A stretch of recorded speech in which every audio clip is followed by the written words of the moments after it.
you're making fun of. I'm just having fun. So here's the thing.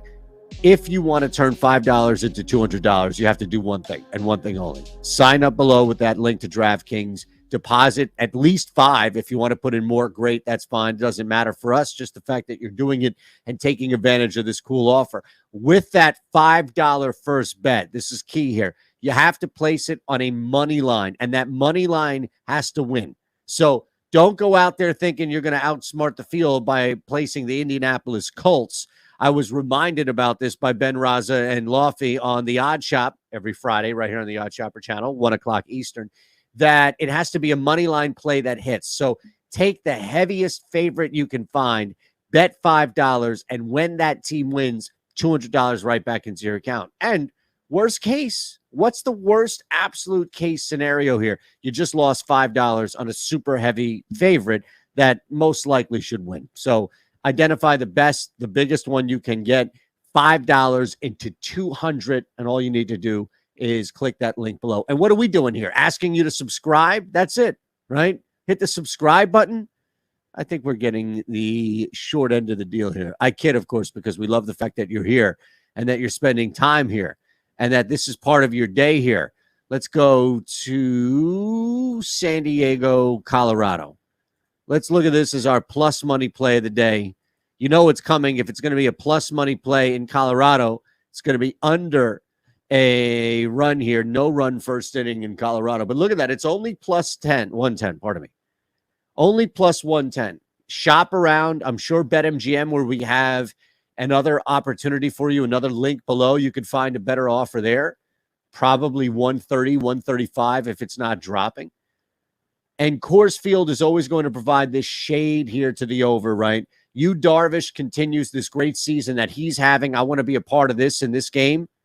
I have no issue tailing you in this spot in Coors Field against a Rockies team that is faded. They are not what they used to be. They used to be top 3, top 4, top 5. Now they're 10th. Runs per first inning at home. And Darvish has this .93 whip that's hard to ignore with the season that he's had, even without run support during that stretch. So the Rockies dip, and I want to bounce on that, the fact that Darvish is in town and he can capitalize at Coors because there's always going to be plus money on the no side. Now it's up to Chad Kuhl to keep up his end of the bargain. And this is where we go back to San Diego like we did with the Mets, a team that things are going well for, a good baseball team, but you can target a metric. And that's what these smaller markets allow us to do, is target a metric. And San Diego, they don't score on the road in the first inning. They haven't all year.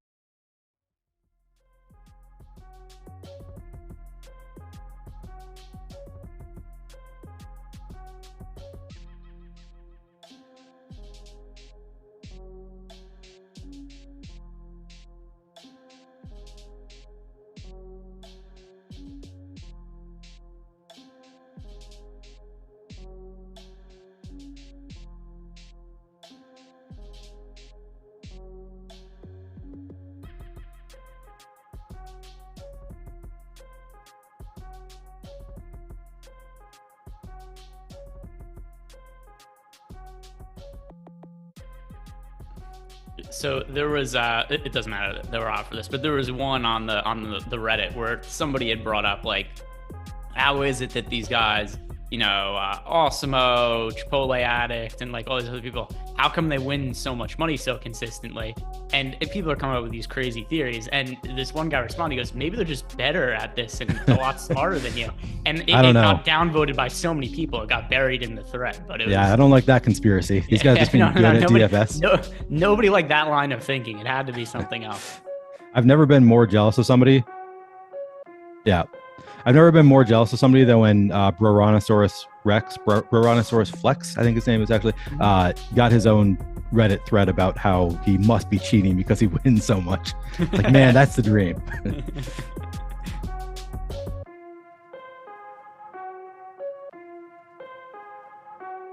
What is going on, everybody? It is time for the Stokastic NFL Tournament Strategy Show. Now, typically on Saturdays, it would be myself joined by a couple of Millie Maker winners, one being Rebecca and the other one being Neil Orfield here. But Rebecca had a little bit of a a vet emergency. Her dog was sick this morning, so she had to take her dog to the vet. So hopefully everything works out with that. Instead, it's going to just be Neil and I here breaking down the slate. We're going to be going through DraftKings, FanDuel, talking through all the different positions and all of our favorite ways that we think that you guys can make some money on tournaments this weekend. So do us a favor while you come in, like the video, subscribe to the YouTube channel. Neil, what's happening? Yeah, I'm sad that Rebecca couldn't make it today. I like having her more high stakes mentality on the show. That perspective adds a lot, I think. But this is the classic show. This is the first show that I ever did for Stokastic, was you and me on a Saturday. Not counting a brief interview with Alex, but the first real show was you and me on a Saturday discussing the football main slate. So I'm happy to be here. I'm also making a big sacrifice to be here today because several of my friends are out in Minneapolis right now on a taco tour, and I'm missing that to be on the show. I'm probably going to join them after the show, but I'm missing that right now. Yeah, so this shows you the commitment that Neil has. Neil is willing to do a show on an afternoon on a Saturday in lieu of tacos, right? So he's taking this very seriously. And there's actually one thing I wanted to ask you about before we started, because last week there was something, a lot of it brought up by Adam on Twitter, about the Bengals defense ownership. Now, we don't talk that much about defense here because in general, I kind of find it to be an irrelevant position. It's just whatever pops up, and I'm usually not too bothered about it. One thing I will say about last week, we saw the Bengals end up being right around 40% owned in the Millie Maker. So one thing that I think has kind of gotten lost in the conversation, I didn't see anybody project them to be 40% owned. Like right. I didn't enter my lineup saying like, oh, the Bengals are going to be 40% owned in tournaments. I don't really know what I would have done with them in that situation. I don't know. I would have gone zero. I certainly would have been underweight to the field. I ended up being right around the field on them. They were really cheap. They just popped up in a lot of my lineups. But I was curious, what did you do with the Bengals defense last week? And what do you think is the correct way to handle a really highly owned defense? And just like in general, though, it doesn't have to be just specific to last week's slate. Yeah. So last week, what I did is I just cut off. I set a cap on all my defenses at 20%. I don't always do that. Sometimes I, increase the randomness for defenses or something. But I just, no matter what I did, I kept getting like 70% Bengals defense, even when I lowered their projection. And ultimately, I was like, I don't want this much Bengals if they're going to be. I think we had projected for like 27, 28% owned, which was like ridiculously high for a defense. And I was like, that is too high for me. I don't want to get up to that number. So I just set a cap on all defenses at 20%. If I had known that they were going to be 41% owned, the way I play, I probably would have full faded them just because defense is so volatile. But I think I don't. So Big T made a thread about why he liked the Bengals D. He said, well, you can play the Bengals D, just, you don't have to worry about D. You can get different elsewhere. And I don't entirely disagree with him. A lot of really sharp players were playing the Bengals defense in that 40% range. Big T was 70%. I think Giant Squid was like 90 something percent. Yeah, Bengals D, like 94% in the Millie Maker, if I'm not mistaken. But like, he almost lock buttoned the Bengals defense last week. Yeah. So if you have, that many sharp players go in so many different directions with Bengals defense, I think that that's a good indication that, there isn't necessarily a right approach. But I will say, if you're playing the Bengals defense, you're going to need to get different elsewhere. When they're 41% owned, that just means you need to be making decisions elsewhere in your roster to make sure that you do have some less chalky plays somewhere else. Yeah. And so another thing to talk about when it comes to these types of things, which I don't think anybody brings it up, and I don't know if people want to hear this as the answer.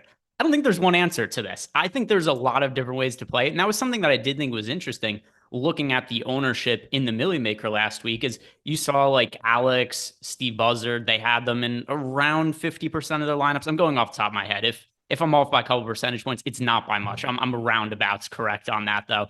So they had them in, a lot of lineups. It was their most roster defense. They were somewhere around the field. Then other people like Adam, who's really sharp, he played, I think, like 2 or 3% of the Bengals defense, so hardly played them at all. So I don't think there was one size fits all answer to this. If you were somebody who's building contrarian stacks, I talk about this with baseball all the time too. It's kind of less problematic to have individual really chalky pieces if other parts are going to be contrarian. And then same, if you were just going to be playing the chalk, if you're playing heavy, like Javonte Williams, Saquon Barkley, all the running backs ended up sucking last week other than Nick Chubb, who, by the way, in his own right, kind of sucked last week. I know people won't think that from the fantasy standpoint, but he had like 70 rushing yards and 3 touchdowns. Not exactly a replicable performance. So the running back position was terrible last week, but we had Saquon Barkley was massively popular, Javonte Williams somewhat as well. If you were going to be contrarian at running back and not playing those guys, it didn't really matter who you played at defense. So something to consider is that I think that one thing that's being taken incorrectly is that there's like one answer that everybody has to apply to. I think it's all in the context of your lineups. You don't want everything to be chalky, but not everything has to be contrarian either. Yep, spot on. And I think I said this on this show. It might have been a different show, but I've sort of been changing the way I try to talk about these slates because last year I think I said too much. I'm going to be fading this guy under the field on this guy, but ultimately, like, you need to play some chalk. So I think that when we're talking about these players, I try to talk about like, well, this player projects well. He also projects for a lot of ownership. That doesn't mean that he's a bad play just because he's getting ownership, and that obviously applies to defenses too. Just because a play is getting a lot of ownership, usually that's happening because they project well. That's the reason that players get a lot of ownership. And you do need some players who just have great raw projections in your lineup. You just need to mix and match, those players that have great raw projections getting a lot of ownership with some players who maybe, aren't the top projected plays at their position, but are getting a little bit less ownership. You just need to, worry about your lineup as a whole and not just individual players. Yeah, totally agree. And I just thought that was kind of an interesting talking point because number one, I don't really like talking about defense that much because, like I said, it doesn't matter, but it kind of ended up being a big talking point last week. So thought it was a good piece of tournament strategy to talk about at the top. But let's get into this week's slate now. Week 3 of the NFL season, 2 weeks down, 15 more to go in the regular season. And starting with the quarterback position this week, and a couple teams are quarterbacks / teams really stand out in the top stacks, so which is where I like to start by trying to figure out which teams I'm going to be focusing on. And the team that is picking up a whole bunch of top stack odds in both DraftKings and FanDuel, we've got the Buffalo Bills, 14% over on DK, 18% on FanDuel. And one thing that I do think is somewhat interesting about this week is there are some teams that look way different on DraftKings compared to FanDuel, but one consistent is going to be the Buffalo Bills with Josh Allen at quarterback. So with that in mind, how high of a priority is Allen going to be at QB for you this week, Neil? Yeah, I mean, Josh Allen looks phenomenal this week. It makes sense that people want to go there. The Bills have a 29.25 implied team total. They're going against the Dolphins, who have the 31st pass defense in terms of DVOA on Football Outsiders. So the second worst pass defense for the Dolphins. Sorry, Nick Lepre. They're not looking great so far this year. And, one of the worst defenses against the pass in the league against one of the best passing offenses, maybe the best passing offense in the league. Yeah, it's a recipe for success for Josh Allen, obviously. So then it comes down to, is he getting how much ownership is he getting? And we're only projecting him for 10-11% ownership right now. The price tag is high. I believe he is the most expensive. He is the most expensive quarterback on the slate at 8,200, but it's obviously warranted. I don't know if we know definitively if Gabe Davis is playing this week, but it doesn't really necessarily matter to me whether he does or not. I'm going to want to play Josh Allen either way. Yeah, Gabe Davis has said he's playing this week. Now, we have to take players' words with a grain of salt. Players generally tend to be a little more optimistic about their health than what the reality might be. But he does say he's playing this week. I do think that's probably the most likely outcome. Honestly, I think it's better for Bill Stacks if he doesn't play, because then we just know, he's getting 1 million targets, Stefan Diggs, and then it's just a really easy combination to pair together. But either way, it's definitely a high priority spot for me on both DK and FanDuel. And then there's some other teams that look pretty different across the two different sites. But before we start getting more into the nitty gritty of the quarterback position, I also wanted to open it up to you and say, is there any one individual spot that really stands out to you in general? I mean, if you look at the top stacks tool, you can see right away the Rams stand out as just an absolute phenomenal play this week, with Matt Stafford getting 5.8% projected ownership and the Rams being the top stack 16.7% of the time. That makes sense. The Rams are projected for have an implied team total of 26 fantasy points against this atrocious Cardinals pass defense, currently 28th in pass DVOA. Honestly, that's a little bit better than I thought the Cardinals pass defense would be, but I think the Rams obviously can carve up this Cardinals pass defense. So a lot of interest in Matthew Stafford. From there, Patrick Mahomes is only getting 4.8% projected ownership. It's a hard stack, right? Because he said before the year, no one guy is going to be the guy week to week. I'm going to be spreading the ball around. But for DFS purposes, I don't mind that kind of volatility. I kind of like to embrace that kind of volatility. So I think some Patrick Mahomes double stacks with these receivers who haven't done anything yet. I'm going to take some shots there in large field GPPs because, I mean, these guys are going to have big games, right? Like MVS, Juju, these guys are going to have big games. Do you agree with me there? Yes, more often than not, I think that is definitely a possibility. By the way, also just quick note to people, not that's going to impact anything we've talked about to this point, but Sammy Watkins was just placed on the injured list. So that really thin Packers wide receiving core, even thinner right now. But yeah, when it comes to the passing game of the Chiefs, one thing that I kind of do find a little frustrating about them this year is I'm still not sure outside of Travis Kelce who the go-to wide receiver is. I know it's going to be somebody, right? I know that there's somebody who's going to ultimately end up standing out. Maybe it's Juju, maybe it's MVS, maybe it's Mecole Hardman. Like we don't know exactly who it's going to ultimately end up being the guy for them. But one thing when it does come to Patrick Mahomes that I'm going to be doing this year, I think I'm only going to be making double stacks of him. I don't know that I'm going to be making any Patrick Mahomes lineups that are just him with one of his pass catchers. Is that the same case for you, or are you okay with it just being him and Kelce or him and one of his pass catchers? I think most of the time I'm going to be making double stacks as well. So I think we're largely on the same page. There might be weeks or different types of contest slates where I might be willing to single stack Patrick Mahomes, but I agree with you that in general I'm going to be doing double stacks. And honestly, I don't know that like for the season long there's going to be one player on the Chiefs, one receiver outside of Kelce who is going to have a great year just because of Patrick Mahomes saying it's going to vary week to week. So it wouldn't be that surprising to me if none of these guys end up breaking out from a season long perspective, but I think they're all going to have spike weeks. And that's what I'm hoping for in my DFS lineups. Yeah, and you mentioned the Rams, and I want to bring them up because there's something really interesting in our top stacks tool. And this could be maybe some of the changes when we get an update later. But as of right now, we have them with a 17% chance to be a top stack on DraftKings, which is the highest on the slate. And then on FanDuel, where the pricing's a little bit different, also the PPR scoring works less in the favor of guys like Cooper Kupp. Only a 4% chance to be a top stack over on FanDuel. So one thing that I do think is a benefit of playing on multiple different sites is if I was looking at this right now, I'd probably have Stafford and the Rams as my most rostered stack on DraftKings and hardly get any of them on FanDuel, which is a good way to just kind of differentiate what you have in your portfolio on any given week, just based on different sites, the different scoring and whatnot, and you get exposure to different teams. So what do you make of that, if anything, that the Rams have such higher top stack odds right now on DK for us as they do compared to FanDuel?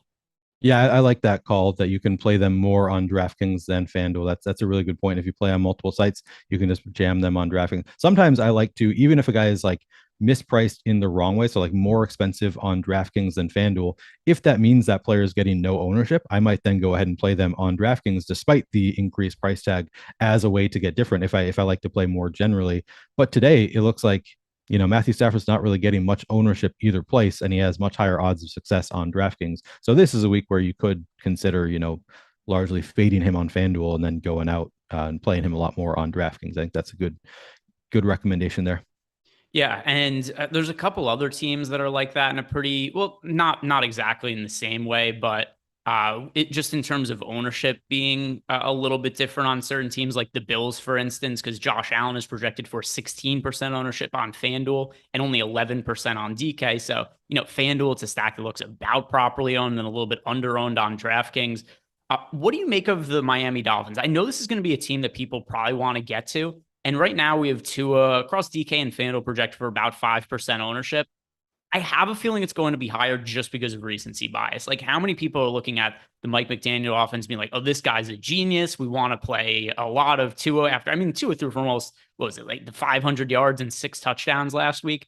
There aren't too many spots where I think the data just has a blind spot, but this kind of bias, I think possibly could. So is that something that weighs on you? And how are you playing the other side of the Bills game where obviously if we're going to be heavy on the Bills and Josh Allen wants some run backs on the other side, but I think we could see a fairly popular Dolphins team coming back in that. Yeah, that is a concern for me, the recency bias, even though it doesn't currently bear out in our tools. Our projected ownership on the Dolphin stack is not very high. If you have concerns that maybe the recency bias is going to up that a little bit, give them a little bit of a turbo boost in ownership, I would rather get away from it just because. So the Dolphins have a 23.75 implied total, which is not low, considering they're facing the Bills, who have the second best defense in terms of pass DVOA, third in rush DVOA. Just a really tough defense this year for the Bills. So it's not a great spot for the Dolphins. If they hadn't had the big game last week, I might want to take some shots here just because the Dolphins, they do have a really great offense with Jalen Waddle, Tyreek Hill, Tua. I like that trio a lot. So I can see getting there, but I think I'm with you that it's likely that ownership comes up. But currently, we only have them projected. We have Tua projected for 3.6% ownership with a 7.8% chance of booming. So he looks pretty good in the boom bust tool in terms of top stack odds. Where is Miami here? They were right around 2.4%. No, that's on FanDuel. Yeah, it's 6% on DK, 2% on FanDuel. So if you believe that this ownership is correct, that we have really low ownership on Tua, then you can play some Miami and then hope that the offense just, can succeed against any defense. And I think, this offense any given week does have a chance to shoot out, even against a good defense. I think that they're a talented enough offense to have a really good game. It's just going to be tougher against the Bills. So it all really comes down to ownership for me. And currently we don't have a lot of projected ownership there. So maybe I'll throw a few Miami lineups out there.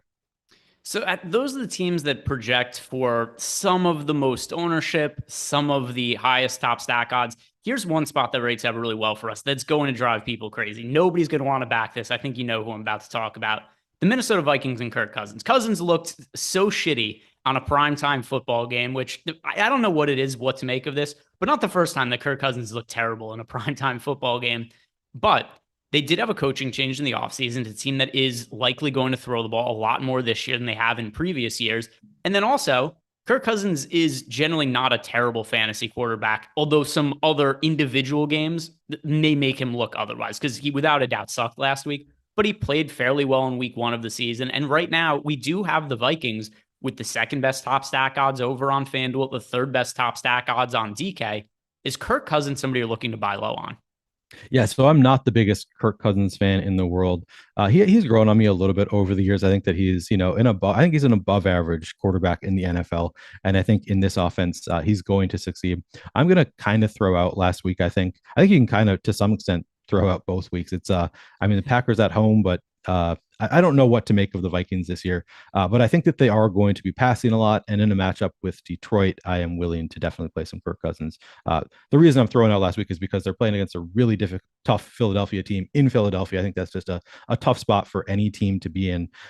Detroit at home is not quite as tough. Although Detroit is looking better than I want them to look, I still think at home, I think I definitely favor the Vikings, and I favor this offense against Detroit's below average defense in both aspects of the game. I don't think they're a great defense. So yeah, I'm gonna take some shots on the Vikings here. I'll probably be well above the field. I'm gonna let my bias play into it a little bit. 10.7% projected ownership for Kirk Cousins, 13.3% chance of booming. As you said, we look at the top stacks a little bit more, where he has an 11.3% chance of being the top stack. So I'm probably going to do some double stacks there. I don't know if you need to. What do you think about double stacking versus single stacking with Kirk Cousins? I think you kind of need it with Kirk Cousins just because there's no rushing upside. True. So if he's going to have a GPP winning type game, it probably has to be him throwing for, 300 plus yards, 3 touchdowns, something like that. And that's where you're probably going to need Justin Jefferson and then some combination of like Irv Smith or Adam Thielen involved. It's hard for me to think that you could get a lineup that's just a Kirk Cousins with a 1 stack that's going to come at the top of tournaments, unless it's just something where like there's 18 targets that go to Justin Jefferson and he has all the yards and all the touchdowns. Kirk Cousins is the kind of pocket passing quarterback who let me think, what's my list for this week? Like there'd be certain guys like Cousins would be on it. If Tampa Bay, so Brady would definitely be on it as well. Justin Herbert, if he plays, I don't think he's going to have very much mobility. He's also going to be fairly low owned. So, but certain quarterbacks like that I just don't think are going to run, I kind of think you have to double stack them in large field tournaments. Yeah, so my thinking has changed. So I actually used to think that in the largest field tournaments, I preferred single stacks and just hope all the volume goes to one wide receiver. But it seems to me that most sharp players are double stacking, even in these large field tournaments. And I had a conversation with Alex last week on the contrary, and he said that his sims bear that out, that typically double stacking is the way to go, even in the largest field tournament. So I've kind of changed my approach. And obviously there's guys that you can pair with Kirk Cousins. Irv Smith is 3,100 this week. You obviously always want to pair him with Justin Jefferson. Adam Thielen is a guy who can always score multiple touchdowns in a game. KJ Osborne looks pretty good. So I think it makes some sense to double stack Kirk Cousins. I also want to say, so Josh Gillum is saying in chat that there are a lot of injuries in the Bills secondary. Dane Jackson, Micah Hyde out, and still no Tre'Davious White. And that is a good point. So that does make that kind of maybe makes the 23.75 implied total for the Dolphins make a little bit more sense. And there's a good chance they'll need to be throwing in this game just to keep up with the Bills. So that does make me like the Dolphins a little bit better. Yeah, and it's a game that I'm probably going to end up with a lot of game stacks too. Hopefully I can find other ways to be contrarian with it, because after what happened with the Dolphins-Ravens game, I think that's going to probably be the most popular stack target of the week, but I think for good reason in tournaments. We'll find some other pieces to be contrarian with as we move on. But any other quarterbacks that are important to you that you're going to be building stacks around that you want to mention before we move on to the running backs? So I actually really like Joe Burrow this week. I think it helps that he hasn't really done it so far this year, hasn't been that great, hasn't been the top quarterback. Projected for just 5% ownership, 6.2% chance to be in the top stack. And I think I'm just going to, let my gut kind of dictate where I'm going. And I'm going to play a little bit more Joe Burrow this week against the Jets. The Bengals have a 25.5 team implied total. Jets defense 32nd in pass DVOA. There's like no offensive line for the Bengals, so he's going to be running away from defenders all game. But I like Joe Burrow here, and I think that you can run it back with Jets as well. I think some of those young wide receivers are decent enough run back options. And we got a question about when your team is favored, do you still run it back? I think I run it back like 90% of the time. I require a run back with my quarterback.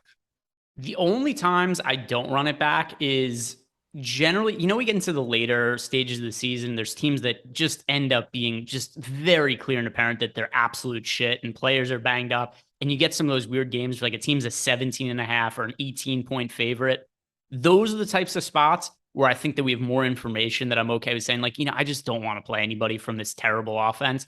But at least to this point in the season where, even the teams that maybe we're unsure of, like the Jets right there you brought up, I still think there's potential for talent on the Jets offense. I wouldn't be writing them off yet. Like, I'm cool if I get, Breece Hall or Elijah Moore, something like that as a run back from the Jets. I'm okay with that at this point in the season because I do think that there's going to be teams that we either assume are bad or the public assumes are bad that we realistically just don't really know. I haven't made any lineups that were not stacks with a run back yet this year, and I'm not going to start this week either. There's going to be a point in the season when we get, like I said, those really bad teams established and players are rested and there's really lopsided spreads. But for this week 3, I'll be having all run backs.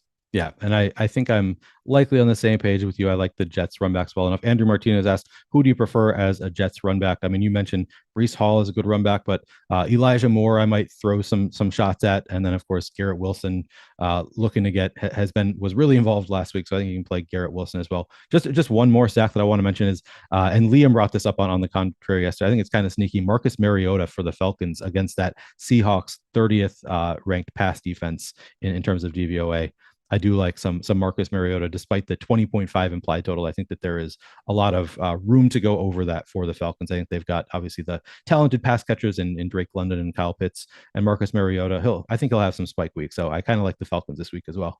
Yeah, we'll be talking more about Kyle Pitts later when we get to the tight ends, but I think he's one of the more interesting tournament talking points that we have for this slate. Before we move on to the running back position, I want to shout out that we have a deal going on right now for our primetime package. I know Neil is going to advocate for all the tools we have for single game type stuff, whether it be DraftKings or FanDuel. If you guys are signing up right now, you get access for only $1. Just when you sign up using the promo code PRIMETIME, PRIMETIME. That's all one word in all capital letters. And that will get you access to all of our single game tools, Showdown and the single game contest over on FanDuel.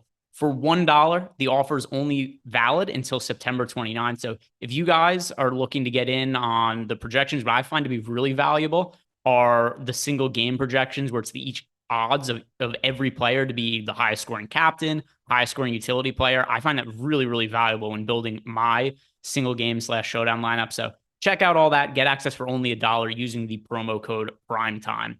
All right, let's start talking about running back. And the running back position was very bad last week. Like across the board, almost every running back sucked. The only one who paid off his salary, if I'm not mistaken, across both sides was actually Nick Chubb, and it was just because he found the end zone 3 times.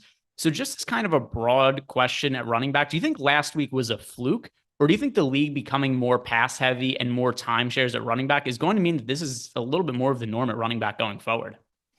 So I don't know. It's hard to answer whether that was a fluke or not. But what I do know is I like taking the approach of assuming that it was a fluke and that the field is going to overreact and in some places maybe paying up for some running backs. Maybe not, probably not in every lineup, because I do think, like you said, the league is getting away from running it. They're not trying to establish the run so much anymore. They're trying to throw the ball. They figured out that throwing the ball just leads to more points than running it typically. So I do think that it's probably something, a trend that's going to continue where the high end running backs aren't doing quite as well. But I don't think we know that. I don't think we have enough evidence to say that for sure yet. So I think that I'm going to take some shots on these expensive running backs and just hope that, even if that is the trend, maybe some of these guys will still have chances to really excel even at high price tags. And we got a super chat here from Teddy Wayman. What's up, guys? Just got in. What are your thoughts on a Burrow Chase stack on FanDuel? Appreciate it. So funny, Teddy comes in and leaves a super chat right after we moved past the quarterback there and talking about Joe Burrow. But I'm going to echo some of the sentiments that we got from Neil when he was just talking about really liking Joe Burrow and the Bengals in large field tournaments. And I think this is a good buy low spot for Jamar Chase, for Joe Burrow, for T. Higgins, who is expected to be healthy this week. Just because they were so good last year and it's been such a rough start to the year for them, but it's only 2 games, right? Let's not put too much stock into 2 games and let's not throw out everything that happened last year. The Bengals went to the Super Bowl a year ago. Joe Burrow was one of the best real life and one of the best fantasy quarterbacks last year. And same what goes for Jamar Chase at the wide receiver spot. So I think this is a team that relative to their upside is going overlooked this week. They're playing the Jets. They're projected for 5% ownership. Joe Burrow is. Jamar Chase isn't going to be overly popular. Doesn't look like a wide receiver. I really like that combination, especially in large field tournaments. So I think that if we're trying to figure out which spots or which talented players have struggled in the first couple of weeks and are most likely to break out, Joe Burrow has to be near the top of that list. Yeah. And Josh Gillum says Bengals got the worst O-line in the league. And yeah, that's probably true. But if they didn't have the worst O-line in the league, they probably would have had big games already and everybody would be on them. I think despite the O-line, they're just a talented enough group overall that I think they're going to have some spike weeks. And this is as good of a week as any to have a spike week. So yeah, I agree. It's a terrible O-line. That's the one knock against them, but I still think they're talented enough to overcome it.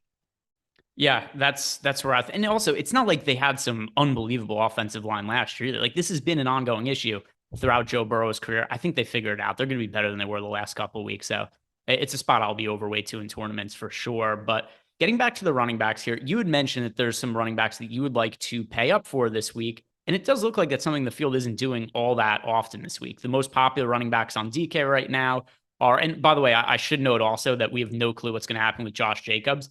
It seems like he's not going to play, which is really going to change some of the value spots on the Raiders. We're going to talk about that in a second. But right now, Josh Jacobs is somebody who rates out as a player who's expected to be popular and also has really high top optimal score odds, but we just don't know if he's going to play or not. Gut feeling he doesn't end up playing, didn't practice the last couple of days, didn't travel with the team either, which is typically an indication that somebody isn't going to end up playing. So we'll talk more about that in depth. But the most popular running backs on the slate are not the pay up options on DK. David Montgomery, Leonard Fournette in the mid range, Joe Mixon, I guess somewhat of a pay up option, although he's not, crazy spendy or anything like that. The most popular running backs over on FanDuel, then we've got Leonard Fournette at 1. And then it's kind of spread out though. It's not like last week where there's a Saquon Barkley who's 40% owned. The ownership is a lot more spread out at running back this week. But I wanted to follow up with you and ask you, because you said if you like spending up for running backs, is there anybody specific you have in mind? Yeah, so I think if I'm spending up, I like Christian McCaffrey. I think that he's going to have his spike weeks. He hasn't done it yet. Maybe people are off him a little bit. Currently projected for 7.7% ownership. We've got him optimal 8% of the time, booming 7.1% of the time. So I definitely think that McCaffrey is interesting, even against the Saints. That's a decent defense, currently 15th in pass DVOA, 19th in rush DVOA. So kind of middling defense, and the Panthers are only projected to put up 19.25. That's their implied team total is 19.25. So, they're not expected to do a whole lot, but just a lot of dump off passes would be enough for Christian McCaffrey. And you have to think that they're going to remember that he is, one of the best running backs in the game and get him a little bit more involved than he has been. So I like Christian McCaffrey as a pay up option. DeAndre Swift jumps out to me. I mean, I'm going to be game stacking that game a lot. DeAndre Swift currently projected for just 5.6% ownership. Doesn't actually look that great in the boom bust. He's optimal 5.4% of the time, booms 3.5% of the time. But I think that I still like his odds in this game with the Vikings going up against the Vikings, who are 23rd in pass DVOA and then they're 32nd in rush DVOA. So that sets up really nice for DeAndre Swift to, probably will do most of his damage on the ground, but also, receives the ball a fair amount too. The Lions have a 23.25 implied team total. So I do have some interest in DeAndre Swift at virtually no ownership. As far as other high-end options, I'll mix in some Derrick Henry, some Jonathan Taylor. I don't have. I mean, if Justin Herbert's not out there, do you really want to be playing Austin Eckler? I guess No. you could argue that he's going to get a little bit more work, but the Jaguars defense has just been really good so far this year. So I don't know that I'm going to want to play a ton of Austin Eckler. Delvin Cook, you could play in that same game stack with the Vikings and Lions. Projected for 14.3% ownership. So the ownership is relatively high for Cook, but I'm probably going to eat some of that. I don't know if I'll be with the field there yet, but I'm going to have some Delvin Cook. Anytime they're playing against the Lions, he's got a shot at 3 rushing touchdowns. So I'm going to like Delvin Cook.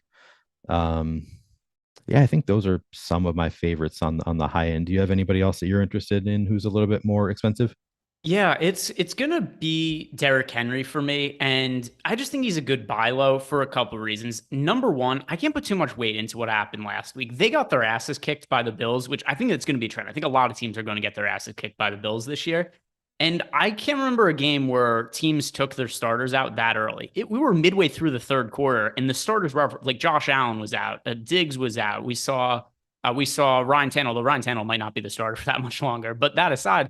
Like all those guys were out midway through the third quarter. How many times are we going to see a football game where that happened? So sure, the results were terrible. Week 1, he didn't look great running the football, but they're going to keep giving him the ball. And that was one thing that stood out to me in that Week 1 game against the Giants is even with them struggling to run the ball, Derrick Henry finished with 24 carries for 81 yards or something like that. They're just going to keep giving the ball to Derrick Henry, I think, kind of regardless of what the results are. And another thing, too, that I think should be noted, it's not like Derrick Henry's always been some crazy efficient running back in the past. Last year, when people were talking about him being like, oh, this is the lock for offensive player of the year, best, he averaged 4.3 yards per carry. All things considered, that's fairly terrible, right? But if they're going to keep giving him the ball 20 to 30 times a game, it doesn't really matter. I think this is a decent looking matchup on paper for them against the Raiders. So in terms of somebody who I think the field is just really, really low on right now, Derrick Henry is the guy to me who I would not be surprised if this is one of those. Hey, look, Derrick Henry had 35 carries for 120 yards and 2 or 3 touchdowns. He doesn't need to be efficient because of how often I think the Titans are still willing to give him the football. Yeah, and I'm on the same page as you. I'm going to take those shots on Derrick Henry. Frank Castle in the comments says Derrick Henry among 51 running backs with at least 10 carries. He ranks 27th in yards after contact per attempt, 28th in breakaway percentage, and 36th in PFF's elusive rating. That's fine, but it's a 2-game sample size. It's possible that he's washed or that his injury kind of he's not the same player since his injury last year. I think more likely he is going to be getting a good bulk of carries. And I think that he's still talented enough to have some spike weeks here and there, regardless of whether he is, as Josh Gillum says, washed. He might be washed. I don't know that he is or if he's not, but as long as he's getting this kind of volume, I'm going to want to keep throwing him out there until we've seen a big enough sample size where I, can say comfortably, like he's not the running back that he was and nothing close to it. I think it's a good enough matchup. So I'm willing to take some shots there too. And correct me if I'm wrong. He wasn't great in those metrics last year either. Like I said, his efficiency stats were not good last year. He played 8 games, but they gave him the ball so many times that, especially for the running back position, what's the difference in yards per attempt for the best running backs versus the worst? It's not like there's some guy who's like, oh, this is the god at running back. He averages 12 yards per carry. It's like the good guys are like 5+ yards and the bad guys are around 4 yards. What matters more than anything is volume. And that's what I care about. If the Titans are going to give him the ball 20+ times or even more than that, like we saw in Week 1 against the Giants, then it doesn't really matter all that much. The volume matters so much more than anything else. That's really what I'm banking on here. That in the field just doesn't want to play him. Like, when have we seen Derrick Henry at a relatively cheap price by his standards, sub 9K, 8,800 on FanDuel, 8,100 on DK, where he's only picking up single-digit ownership in a decent matchup? It just hasn't really happened in the past. I saw somebody post this on Twitter, and I don't remember who it is, so I can't attribute it. But I liked it. It struck me as largely true that for pass catchers, for wide receivers, fantasy points comes down to talent. Like the more talented wide receivers win out and end up getting the most fantasy points. And for running backs, it's really all about opportunity. It's about how much opportunity you have to run the ball. The guys with the most opportunity are the guys who are typically going to put up the most fantasy points. And Derrick Henry, we know, is going to have that opportunity. So yeah, I'm going to play him here. So let's talk about the chalk of the position now. And this is who everybody wants to play, really on both sides. David Montgomery, Leonard Fournette. They are projected for just under 20% ownership apiece on both FanDuel and DraftKings. So Leonard Fournette, the chalk of the slate on both DK and FanDuel, most popular running back. David Montgomery, second most popular running back on DK right now, 5th most popular on FanDuel. What do you make of these two guys as the chalk options? Are they warranted? Yeah, so it appears to be warranted. I look at the boom bust tool. We've got David Montgomery, 18.4% projected ownership. He's optimal 20.9% of the time. The metrics for the Texans defense, let me pull this up here. Yeah, so the Texans defense 25th in rush DVOA. The Bears only have a 21 implied team total, so not expected to put up a ton of points, but the Texans are better against the pass than they are against the rush. Maybe the Bears just feed it to David Montgomery here. Again, it all comes down to opportunity. They're not afraid to just hand the ball to David Montgomery. So I think that the ownership is warranted for David Montgomery. Leonard Fournette, it largely appears to be warranted as well. Going up against the Packers, who have the 30th ranked rush defense in terms of rush DVOA. So hopefully the Bucks and they're missing several wide receivers. So maybe this is a good spot for the Buccaneers to just hand it to Lenny. He's promised us some touchdowns going forward. You see that, Leonard Fournette? I did not. He apologized and said to his fans that you can expect some touchdowns going forward. So you can buy into that, I guess. And then, 17.5% ownership, as you said, fairly high ownership for Leonard Fournette, but a 19% chance of being optimal, even at 6,500. So he's at a relatively high price tag. He's still optimal 19% of the time. So I think the ownership is largely warranted for both of these guys. Yeah, and also in terms of people are talking about the game script, just getting back to the Derrick Henry thing, and then I'll move on. We'll talk about the contrarian plays we really like at the running back position. Where people, the Titans suck. The Raiders are going to dominate the game. If you really feel that confident about it, it's a 2-point spread in the game. Go bet it, right? If you are utterly confident that the Titans are going to get their asses kicked in this game, you're going to make more money betting on it, the R and DFS, because this game is a pick 'em as far as the betting lines are concerned. I just tend to think that's what's most accurate. I think it's pretty hard to consistently beat just football spreads, but I think the most likely outcome is a competitive game, not one team blows out the other. That's what the betting line shows for that game. But anyway, getting back to the running back spot, who are the really contrarian options you like at the position, Neil? Because we've talked about the chalk guys that are in the mid-range, Leonard Fournette, David Montgomery. We've talked about the pay-up options. Who are the really low-owned plays of the position that you think could win people some tournaments? I guess he's not really low owned, but James Conner is fairly low owned, just projected for 6.3% ownership. He's optimal 9.6% of the time in that Rams game where you can, put him in a game stack with some Rams. I like James Conner. He does enough through the air receiving the ball that he's pretty interesting to me. I already mentioned DeAndre Swift. He's projected for 5.6% ownership. He's a guy that I really like at that level of ownership. Both of the Packers running backs look pretty good for us today. Both AJ Dillon and Aaron Jones look good in the boom bust tool. The Buccaneers are 15th in rush DVOA, first in pass DVOA. So maybe the expectation there is that they rush it a little bit more than they normally would. And these guys both, obviously, they kind of split carries and they're both talented enough. The Packers are only projected, they have a 20.5 implied team total. So I don't love it, but they're getting so little ownership that I think that I'll probably be going at least a little bit above the field on both of the Packers guys.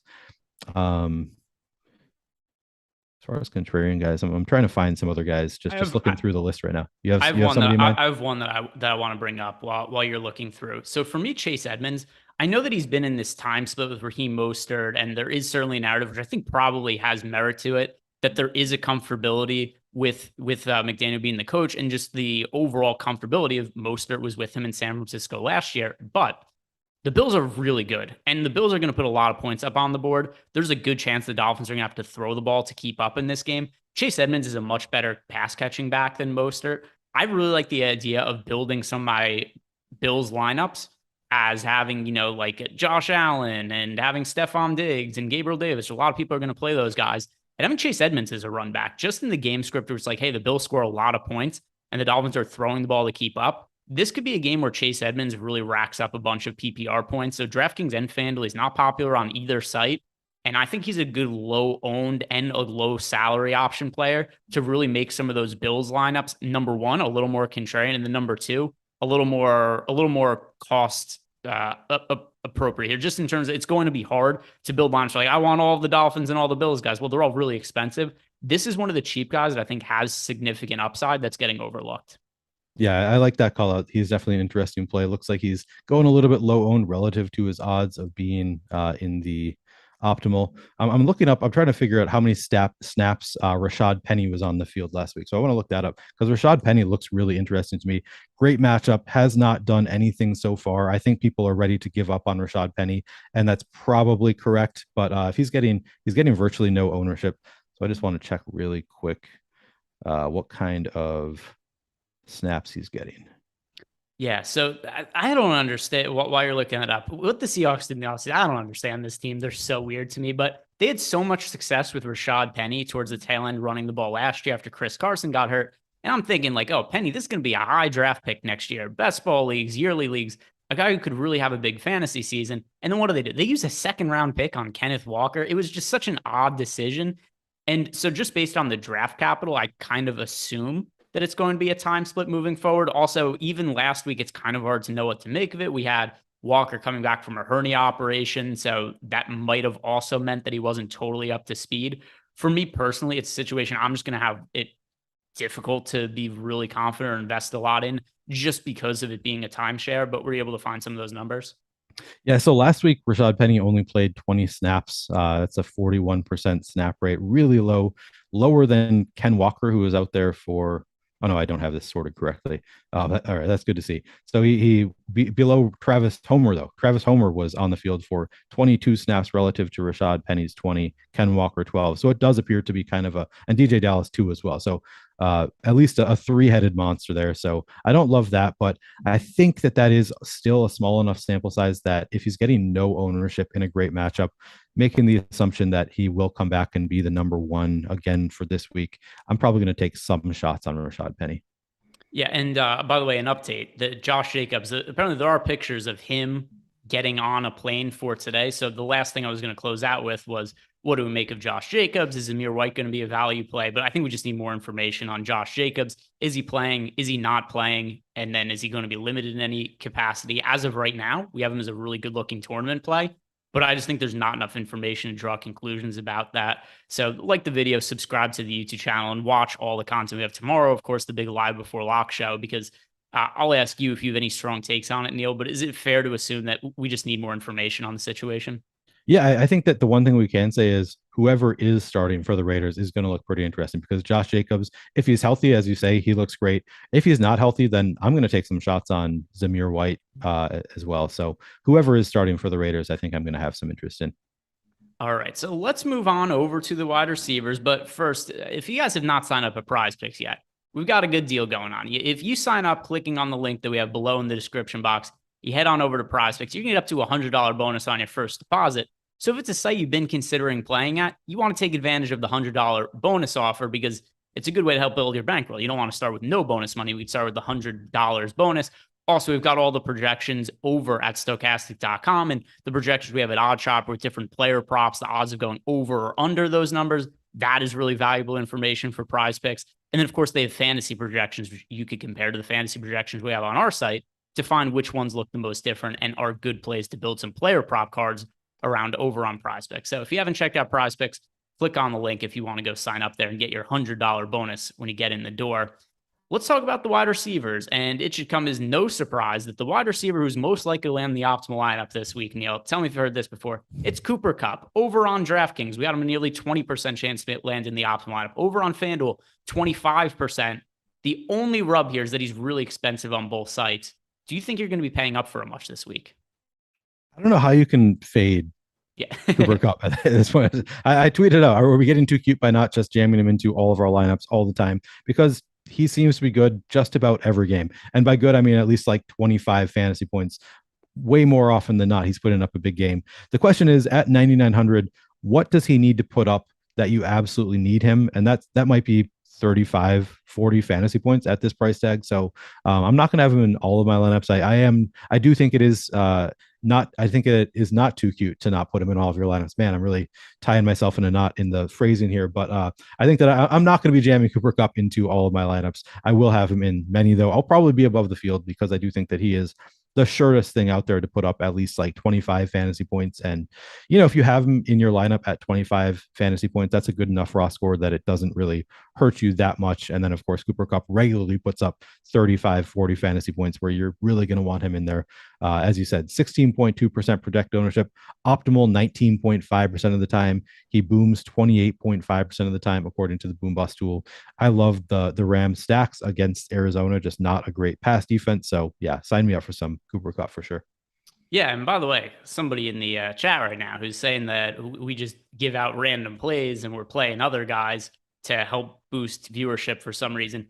If you want, you could download the CSVs for all the tournaments. Just look at our lineups and see what the ownership is, and you could tell that way, like, who we're playing. Like, I'm going to be playing Cooper Kupp this week. Like, there's no doubt about it. Like, there could be other injury news that changes some of the guys. Like, I guarantee you, I'm going to be getting exposure to Cooper Kupp this week as the most expensive pay up option on DraftKings and FanDuel, because he is as consistent as it comes. I'm sure there's going to be some day where he doesn't have a great game, but it's happened, 2 times in the last year plus now? Yeah. If we go back to the Super Bowl, the playoffs, the regular season, the start of this year, Cooper Kupp very rarely has bad games. And to your point before, Neil, you're paying a premium for him, but you're locking in a lot of points that basically are there every week.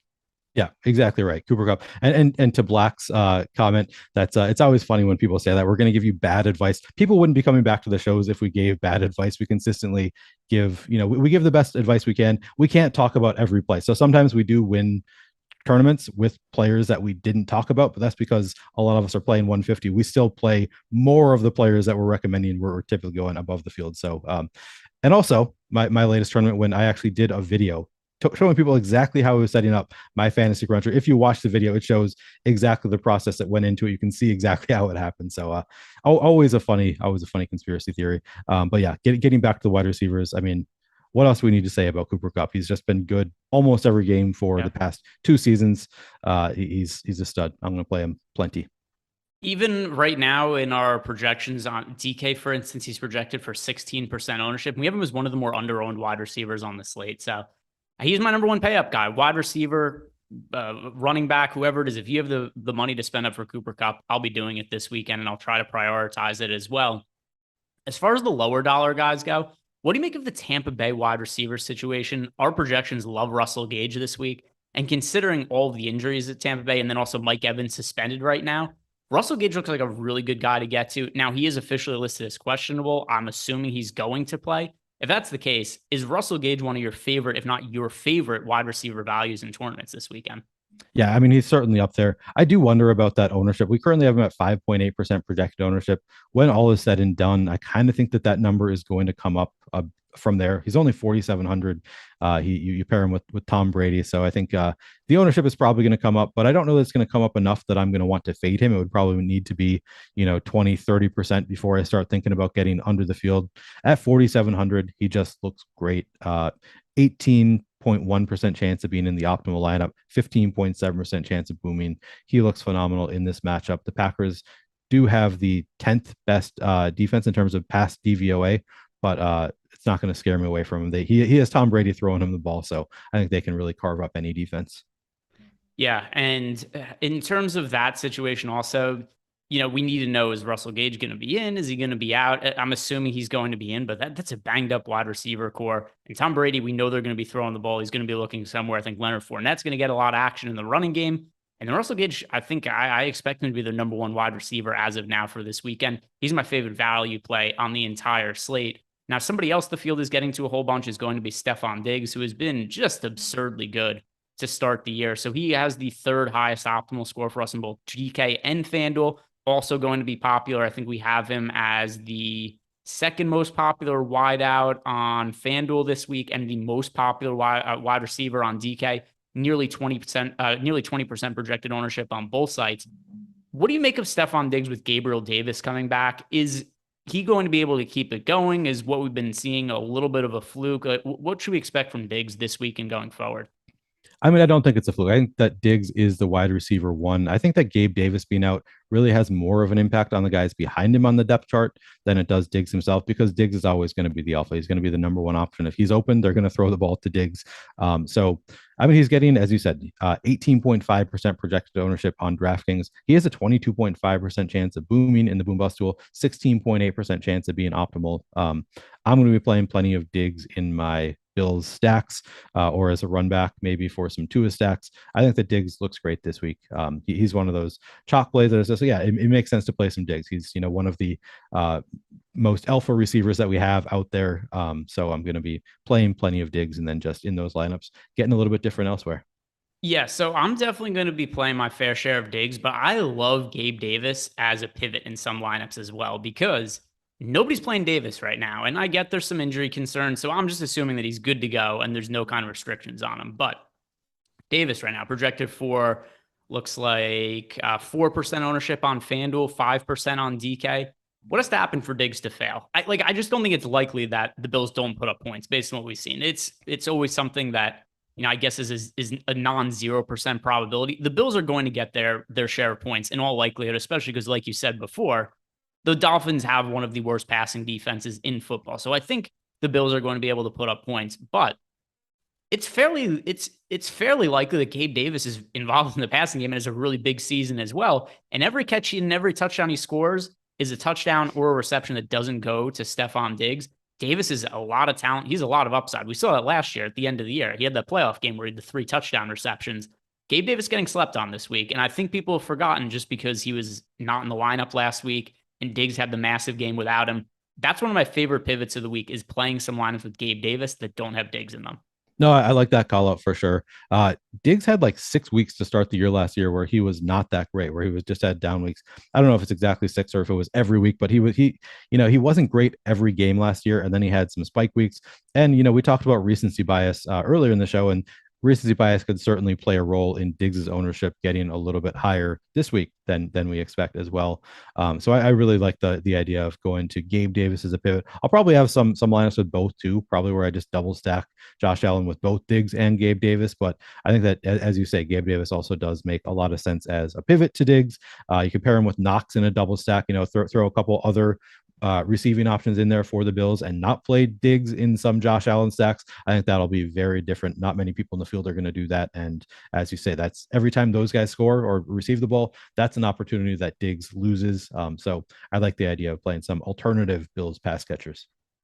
And then what else stands out to at the wide receiver position? We've talked about some of the most popular guys. I brought up Davis as being a pivot play.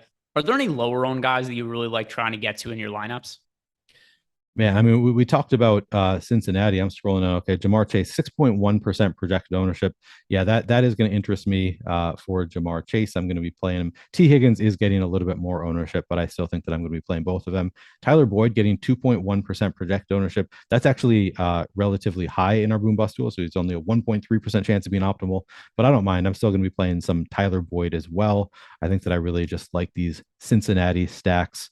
And then in terms of other like truly low owned guys, man, we have Keenan Allen looks interesting in the tools. Mike Williams, I don't know that I'm going to play them with the uncertainty surrounding Justin Herbert. Maybe if Justin Herbert plays. Ben Skowronek is a guy that I talked about with Alex. Alex really likes him this week. He hasn't really shown it too much, but at 3,400, I think the spike week potential is still there, only getting 2.9% projected ownership with a 7.5% chance of being optimal. We talked about how bad that Cardinals pass defense is. I think Ben Skowronek has had the opportunities so far this year.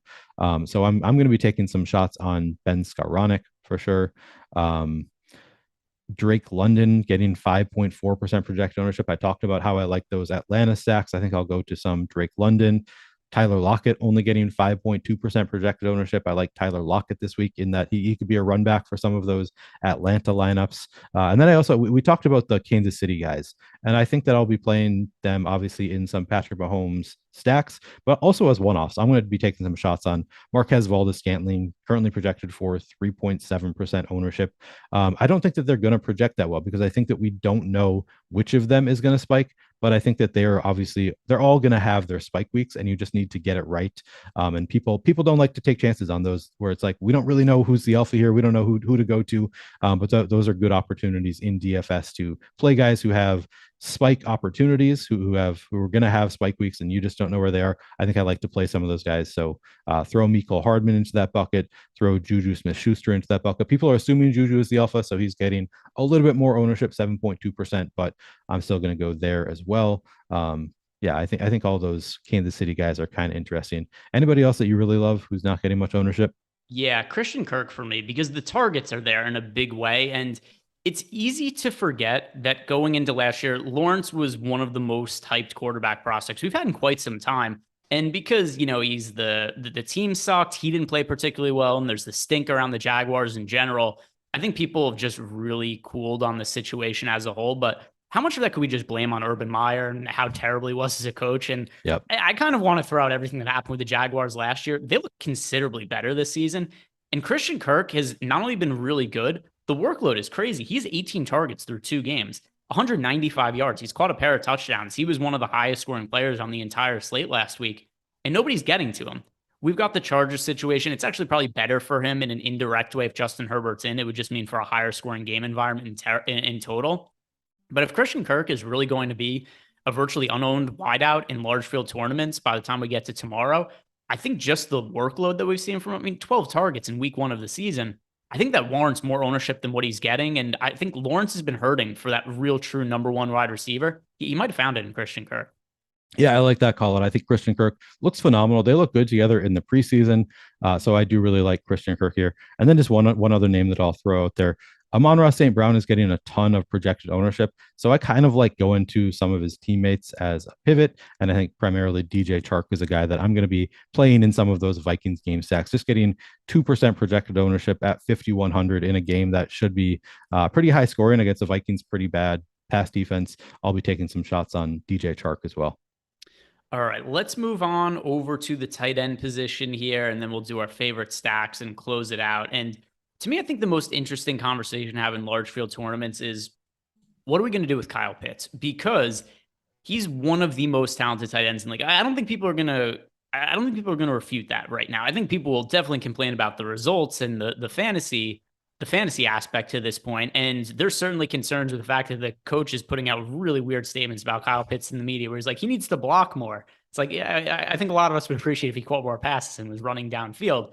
But Kyle Pitts is cheap this week. He is $5,600 over on DraftKings. On FanDuel. On DraftKings, he's all the way down to $4,800, and people are not playing him. He's 4% owned on both sites. Now, based on the results so far this year, I understand why people don't want to play him. Based on the talent and the price, I want to play Kyle Pitts, and I might make a stand and go fairly heavy on Kyle Pitts and just make a bet on talent. Because I know a lot of people are going to be saying and referencing how bad the results have been and how much he's not getting targeted. But look at some of the players that are priced around him now. Like the other tight ends priced around Kyle Pitts this week, we've got Dallas Goedert, Gerald Everett. And that's, by the way, Gerald Everett picking up some ownership, comparable ownership to Kyle Pitts. We don't even know if Herbert is going to be the quarterback for the Chargers this week. And then we've also got, Zach Ertz picking up 1.5x the ownership of Kyle Pitts. He's really getting slept on right now, and I just don't think that should be the case based on 2 weeks. I'm going to be playing Kyle Pitts. I'm going to be making a stand and going overweight to the field on him. Is that reasonable? What are you going to be doing with him? Yeah, I think I'm the same. I'm going to be going pretty well over the field, assuming the field is at 4.9% ownership. I don't know if I completely buy it because you just see the name Kyle Pitts and you see 4,800 and you see Seattle 30th ranked in past DVOA. There are so many reasons to get to Kyle Pitts. I think that there are going to be enough sharp players who are going to say, hey, I'm just not going to I'm not going to box score watch. I'm going to play the guys who should be good. And I think Kyle Pitts is pretty clearly in a great spot against, as I said, this pretty bad pass defense in Seattle. The price is right. Everything lines up for Kyle Pitts. He's just too talented to be as bad as he has been. And I said earlier that I like Atlanta stacks. I think I'm going to be playing Kyle Pitts in some Marcus Mariota stacks. And then I'm also going to be running him out there solo. I just think he's one of the clear top options at tight end this week. I like bringing this up just in general as a thinking point about player pricing. At the end of the year, is Kyle Pitts going to be more or less expensive than $4,800 on DraftKings? I have to think it's more. It has to be more, which means he's going to produce, more at some point. If he's $3,800 at the end of the season, something's gone horribly wrong with Kyle Pitts. And maybe it's also just that Marcus Mariota isn't a very good quarterback. But I just can't imagine that Kyle Pitts is going to be less or the same price as he is right now. So when he's going to be, $4,800 on DK, $5,600 on FanDuel, I'm just going to play a lot of them and just buy on the fact that the price is going to go up. Maybe it doesn't work out this week. If it doesn't work out this week, he's certainly not going to be expensive, and he's certainly going to be low owned again next week. I'm willing to just take a gamble on Kyle Pitts in terms of him being a well-producing fantasy tight end moving forward. And it's a spot that's, kind of hard to fill this weekend. We've got at the high end, there's always going to be Travis Kelce, although he's fairly expensive now, $7,900 on DK, $7,800 on FanDuel. So I do want to prioritize some of the spend ups at wide receiver like Cooper Kupp or Justin Jefferson over Travis Kelce. So tight end to me is a position that I do think is a little hard to fill. The ownership bears that out. Right now we've got Tyler Higbee projected as the most popular tight end by a ton. He's only projected for 14% ownership. Everybody else on DK under 10% owned, and on FanDuel, the most popular tight end is also Higbee at 11.5%. So it's a spread out position. Just give me the lowest owned guy with the most ownership, with the least amount of the lowest ownership with the most talent. That's what I was trying to say.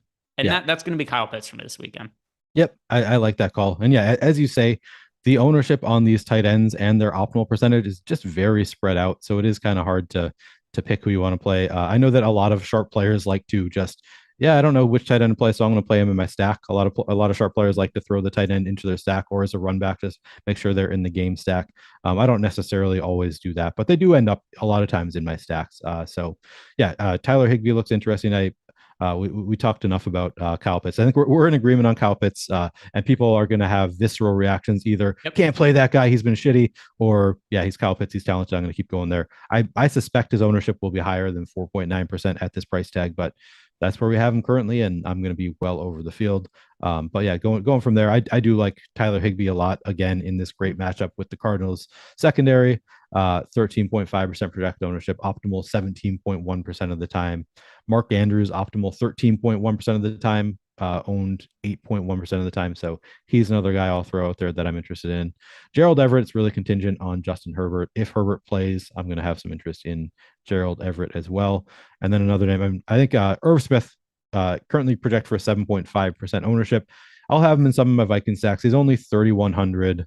We saw him have several opportunities last week in an offense that is passing a lot more this year. So I have some interest in Irv Smith, and then I'll throw out Hayden Hurst as well, just because I like those Cincinnati stacks. I'm going to be including Hayden Hurst in some of those. Yeah, priorities for me at tight end this week: Mark Andrews, Tyler Higbee, and Kyle Pitts. It's not a situation where I don't think I'm going to end up with like 20 to 30% of any tight end, because it is a spot where it's really spread out this weekend. But those are the three guys for me: Higbee, Andrews, and then Pitts. So let's close out the show we normally do, Neil. And that's, if you're playing one lineup this weekend, you had to make one stack in a tournament, whether it be large field, single entry, whatever it may be, what would be the one stack you would go to? So I think I'm going to go off the beaten path a little bit here. I'm going to go, not with the highest in terms of top stack leverage. I'm going to go with Cincinnati. I've been talking about them. I just really like Cincinnati stacks this week. Joe Burrow with, any number of Jamar Chase, T. Higgins, Tyler Boyd, Hayden Hurst. I really like that stack against the Jets this week. How about you?